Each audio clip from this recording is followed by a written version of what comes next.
Hi friends, எல்லோரும் எப்படி இருக்கீங்க? நல்லா இருக்கீங்களா? இன்றைக்கி வந்து பன்னீர் சப்பாத்தி எப்படி செய்யறதுனா காட்டுறேன். இங்கே பாருங்கள், பிராண்டு வாங்கிக்கோங்க. பன்னீர் சப்பாத்திக்கு இது ஒன்று வாங்கியிருக்கேன். வெந்தயக்கீரை வாங்கியிருக்கேன். இது வந்து ஒன்று போடுறேன், ஒன்று முழுசாக அப்படியே போடுறேன். இதில் வந்து கோதுமையே இதில் போட்டுடணும். கொஞ்சமாக போட்டால் போதும். இதுக்கு வந்து பெப்பர் தூள் கொஞ்சம் போடணும். கொஞ்சமாக பெப்பர் தூள் காரத்துக்கு ஏற்ற மாதிரி போடணும். வெந்தயக்கீரை அந்த வந்து கையில் நல்லா நெசுக்கி போட்டணும்.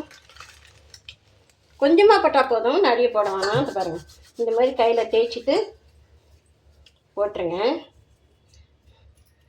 உப்பு போட்டுட்டு, உப்பு தேவையான அளவு உப்பு கொஞ்சம் கம்மியாக இருந்தாலும் நல்லா தான் இருக்கும்.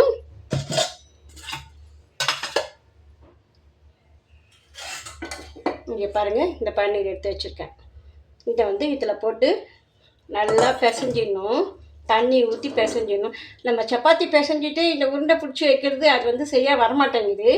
புண்டு வர இந்த மாதிரி செஞ்சு பாருங்களேன், சூப்பராக வருது. ஒன்று போல் வருது, எல்லாருக்குமே அது வருது. நல்லா தட்டுறதுக்கு நல்லா ஈஸியாக இருக்குது. உண்டை மாதிரி ஊட்டி பண்ணுறது அது சரியாக வரமாட்டேங்குது. அதனால் நான் இந்த மாதிரி ட்ரை பண்ணி பார்த்தேன், ரொம்ப நல்லா இருந்தது. சரி, அதான் உங்களுக்கு செஞ்சு காட்டலான்னு பண்ணுறேன். எல்லாத்தையும் கலந்துட்டு காட்டுறேன் உங்களுக்கு. தண்ணி தெளித்து பேசிங்க, நல்ல தண்ணி தெளித்து பேசிங்க. அப்போ தான் நல்லா சாஃப்டாக வரும் உங்களுக்கு. அந்த பன்னீர் வந்து எல்லாத்துலேயுமே மிக்சர் ஆகும். இது தண்ணி தெளித்து பிசைஞ்சிங்கன்னா ரொம்ப நல்லாயிருக்கும். கொஞ்சம் எண்ணெய் வேணால் கொஞ்சம் ஒட்டாமல் இருக்கிறதுக்கு எண்ணெய் வேணால் கொஞ்சம் ஊற்றிக்கலாம். லைட்டாக கொஞ்சம் எண்ணெய் ஊற்றி நல்லா பிசைஞ்சிடலாம். இந்த பாருங்கள், நல்லா பிசைஞ்சிட்டேன் பாருங்கள், நல்லா சாஃப்டாக வந்துடுச்சா? அவ்வளோதான். இதை வந்து ஒரு 10 நிமிஷம் தட்டு போட்டு மூடிடுங்க, அப்புறமா திரட்டலாம். இங்கே பாருங்கள், மாவு வந்து இந்த மாதிரி பிசைஞ்சு எடுத்துக்கிட்டோம். இந்த மாதிரி வச்சுக்கோங்க. நல்லா பிசைஞ்சிட்டிங்கன்னா அந்த பன்னீர் வந்து இது எல்லாத்துலேயுமே சரியாயிடும். இது நல்லா கொதுவாகிடுச்சு பாருங்கள், சாஃப்டாகிடுச்சு. இப்போ வந்து இந்த மாவு வச்சுருக்கேன் தொட்டு செய்யறதுக்கு. கோதுமை மாவு கொஞ்சம் தண்ணியாக இருந்ததுன்னா இப்போ வராதுல்ல, அதனால் பாருங்க. செத்து சப்பாத்தி செய்வாங்கள்ல, அது வந்து சரியாக வரமாட்டேங்குது எல்லாருக்கும். அதனால் இந்த மாதிரி செஞ்சு பார்த்தா ரொம்ப நல்லா இருந்தது. அதை விட இது ரொம்ப நல்லா இருந்தது.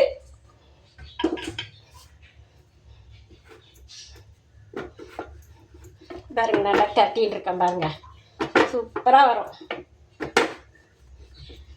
இந்த இது வந்து காய் கட் பண்ணுறது அமேசானில் ஆர்டர் பண்ணி வாங்கினேன் நான். ரொம்ப நல்லா இருக்குது. காய் கட் பண்ணுறதுக்குலாம் ரொம்ப நல்லா இருக்குது. இப்போ பாருங்க, சப்பாத்தி பண்ணுறதுக்கு நல்லா ஈஸியாக இருக்குது. இது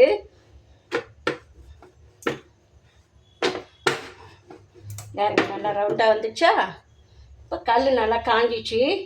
இந்த கல்லில் போட்டுடணும். அதே மாதிரி இன்னொன்று செஞ்சுக்குங்க. ஈஸியாக வரும் உங்களுக்கு. அது செட்டு சப்பாத்தியை விட இது நல்லா வரும் உங்களுக்கு, ஈஸியாக வரும். செஞ்சு பாருங்கள்.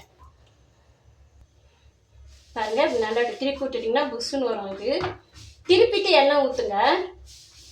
இப்படி பண்ணிட்டு இருந்தீங்கன்னா திருப்பிட்டு எண்ணெய் ஊற்றினீங்கன்னா நல்லா வரும் உங்களுக்கு.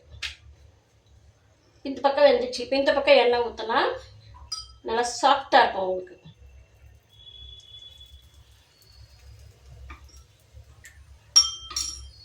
பல் இல்லாதவங்க கூட இது சாப்பிடலாம், ரொம்ப நல்லா இருக்கும். இது திருப்பி போட்டிருக்கேன் பாருங்க, இப்படி வரும். இது 2 தடவை 3 தடவை நல்லா திருப்பி போட்டிங்கன்னா ரொம்ப நல்லா இருக்கும். இது சாப்பிட்றதுக்கு சாஃப்டாக இருக்கும், ஹார்டாக இருக்காது உங்களுக்கு.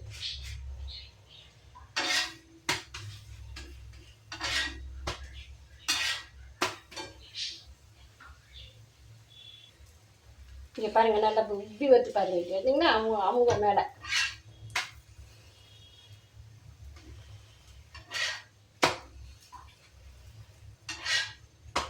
எனக்கு ரவுண்டாக வராது சப்பாத்தி, தப்பாக நினச்சிக்காதீங்க.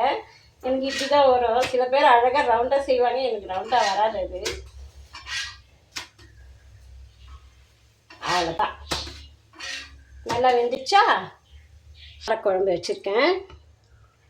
மாங்காய் ஊறுகாய் தொட்டுன்னு சாப்பிடலாம், தயிர் தொட்டுன்னு சாப்பிட்லாம். நான் வந்து பூண்டு காரக்குழம்பு தான் வச்சுருக்கேன் நான். இங்கே பாருங்கள்.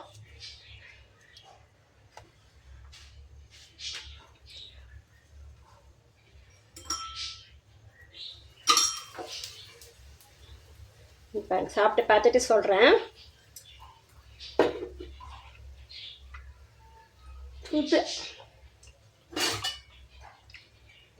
அவ்வளோதாங்க, சூப்பராக இருக்குதுங்க சப்பாத்தி. நீங்களும் பன்னீர் போட்டு செஞ்சு சாப்பிட்டு பாருங்கள், எப்படி இருக்குதுன்னு சொல்லுங்கள். ஓகே சொல்லுங்கள், யாரும் ஓகே சொல்ல மாட்டேங்கிறீங்க. தேங்க்யூ. அடுத்த வீடியோவில் பார்க்கலாம். பாய்.